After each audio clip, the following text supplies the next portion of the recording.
Bilang mensahe sa mga bagong promote na opisyales ng Armed Forces of the Philippines, hinimok ni Pangulong Bongbong Marcos ang mga general na panatilihin ang kanilang mandato na protektahan ang bansa ng may kredibilidad. Nangako rin ito na ipagpapatuloy ang modernization ng sandatahang lakas para sa tuloy-tuloy na peace efforts nito sa bansa. Tunghayan ang detalye sa aking report.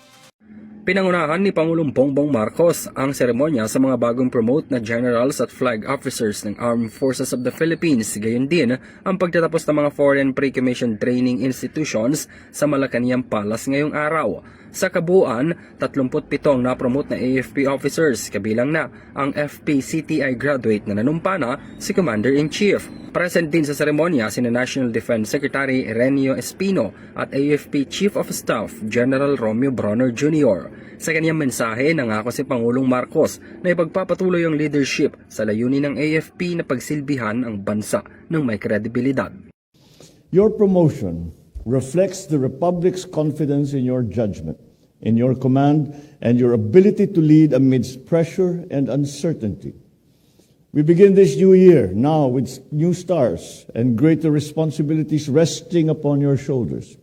Yet your mission remains unchanged. It endures. Your higher rank demands sharper judgment and steadier leadership, especially in an era of complex threats. Ayon sa Pangulo, sa tumataas na tensyon sa geopolitical, heightened security at iba pang security concerns ng bansa, mahalagang panindigan ng mga opisyales ang kanilang trabaho at manindigan sa sinumpaang tungkulin. Sa kanyang pagbati sa mga bagong na-promote na opisyal, sinabi ng Chief Executive na may kaakibat na mas malaking responsibilidad ang kanilang mas mataas na ranggo, bagaman nananatiling hindi nagbabago ang kanilang misyon.